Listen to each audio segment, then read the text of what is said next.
اور جس پر حج فرض نہیں ہے اس کو یہ کوشش کرنی چاہیے کہ کچھ رقم اپنے لیے سیو کر کے رکھے، کچھ سیونگ کرے کہ میں کسی طرح حج کر سکوں، کسی طرح عمرہ ادا کر سکوں۔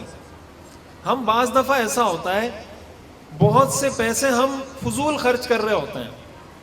شاپنگ کے لیے نکلے، 4 چیزیں خریدنی تھی، بھائی آٹا چاہیے، چینی خریدنی ہے، اور جناب یہ چار آئٹم ہم نے خریدنے ہیں، لیکن جیسے ہی سپر اسٹور میں انٹر ہوئے تو جناب وہاں مطالبات کا ایک نہ ختم ہونے والا سلسلہ شروع ہو جاتا ہے کہ یہ بھی خریدنا ہے، یہ بھی خریدنا ہے، یہ بھی خریدنا ہے، یہ بھی خریدنا ہے، تو بل بننا تھا 15,000 کا بن جاتا ہے 50,000 کا۔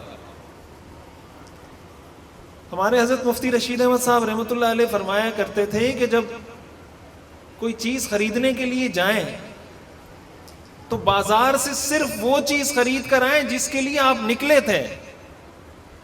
اگر گھر میں آپ کے ذہن میں کوئی چیز نہیں تھی اور بازار جا کے یاد آ رہی ہے، اس کا مطلب یہ آپ کی ضرورت نہیں ہے، یہ آپ کی خواہش ہے۔ اگر آپ کی ضرورت ہوتی تو گھر سے نکلنے سے پہلے آپ کو پتا ہوتا کہ یہ میں نے خریدنا ہے۔ تو بازار میں تو دنیا جہان کی چیزیں رکھی ہوئی ہوتی ہیں، تو ہر چیز آدمی خریدتا چلا جائے گا۔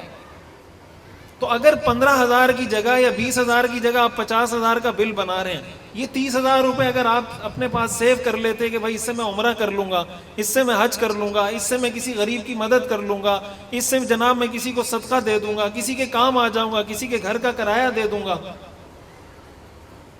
ہمارے ہاں ہمارے معاشی مسائل کی بہت بڑی وجہ وہ یہ ہے کہ ہمارے اخراجات کنٹرول میں نہیں ہوتے۔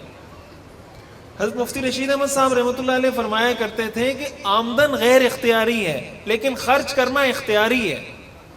آمدن آپ کے اختیار میں نہیں، وہ تو لگی بندی آپ کی آمدن ہے کہ بھائی اتنے پیسے مجھے مہینے کے ملیں گے، لیکن خرچ تو آپ اپنے اختیار سے کرتے ہیں۔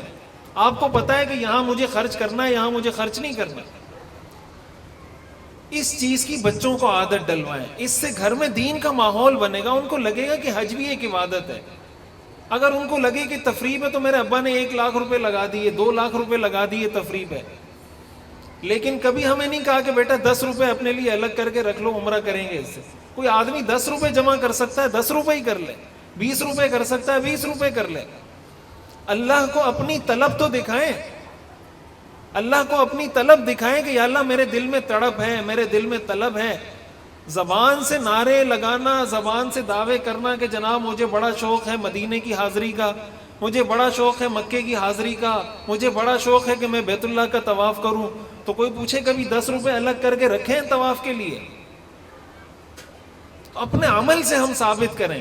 اور ایسے بے شمار واقعات ہیں، آپ اگر حج کے لیے جائیں آپ کو وہاں ایسے لوگ ملیں گے، آپ اپنی زندگی میں بہت سے ایسے لوگوں کو جانتے ہوں گے کہ کوئی دنیاوی سبب نظر نہیں آتا کہ یہ آدمی بھی حج پہ جائے گا، یہ بھی حج کر کے آئے گا، لیکن وہ حج پہ چلا جاتا ہے۔ اور اچھا خاصا پیسہ رکھنے والا مالدار آدمی وہ حج پہ نہیں جا پاتا۔ اللہ سے توفیق مانگنی چاہیے، اے اللہ مجھے توفیق عطا فرما۔ ایک آدمی صحت مند ہے لیکن نماز کی توفیق نہیں، ایک آدمی بیمار ہے اس کو اللہ نماز کی توفیق دے دیتا ہے۔ آپ نے کتنے ایسے لوگ دیکھے ہوں گے، سوشل میڈیا پہ تصویریں چل رہی ہوتی ہیں، ویڈیوز چل رہی ہوتی ہیں کہ آدمی کی دونوں ٹانگیں نہیں ہیں، دونوں ٹانگیں مصنوعی لگی ہوئی ہیں، وہ نماز پڑھ رہا ہے، اور جو تندرست آدمی ہے وہ نماز نہیں پڑھ رہا۔ وہ کہتے ہیں نا، ایک آدمی نے، ایک واقعہ جو نقل کیا جاتا ہے کہ ایک آدمی نے کسی کو رستے سے اپنا سامان اٹھانے کے لیے ہائر کیا کہ بھائی میرے ساتھ یہ سامان اٹھا کے فلاں جگہ تک لے جاؤ، تو وہ ساتھ چل پڑا، رستے میں نماز کا ٹائم ہوا، وہ نماز پڑھنے چلا گیا۔ یہ جو باہر آنر تھا یہ مسجد کے باہر کھڑا ہوا ہے، اب یہ باہر سے اس کو آوازیں دے رہا ہے کہ بھائی باہر آؤ، جلدی آؤ تاکہ چلیں۔ تو یہ اندر جو مسجد میں گیا ہوا تھا یہ اندر سے بولتا ہے کہ بھائی مجھے باہر نہیں آنے دے رہا۔ تو یہ جو باہر کھڑا ہوا تھا اس نے پوچھا کون؟ اس نے کہا جو تمہیں اندر نہیں آنے دے رہا، جو تمہیں اندر نہیں آنے دے رہا۔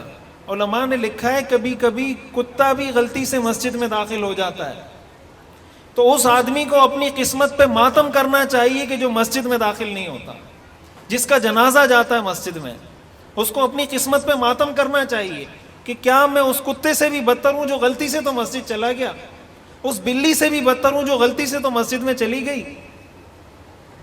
قیامت کے دن علماء نے لکھا ہے جب اللہ تعالیٰ ناراض ہوتے ہیں تو اور کچھ چھینے نہ چھینے اللہ سجدے کی توفیق چھین لیتا ہے. لوگ کہتے ہیں میں تو گناہ کرتا ہوں, مجھ پہ تو کوئی عذاب نہیں آیا, بڑی میری اچھی لائف گزر رہی ہے, الحمدللہ سیلری بھی اچھی ہے, بچے بھی ٹھیک ٹھاک ہیں. بھائی اللہ نے سجدے کی توفیق دی ہے, تو اگر اللہ نے سجدے کی توفیق چھین لی, اس سے بڑی بدقسمتی کیا ہوگی؟ اگر پیسہ ہوتے ہوئے اللہ اپنے گھر نہیں بلا رہا, اللہ اپنے رسول کے روضے پر نہیں بلا رہا, اس سے بڑی بدقسمتی کیا ہوگی؟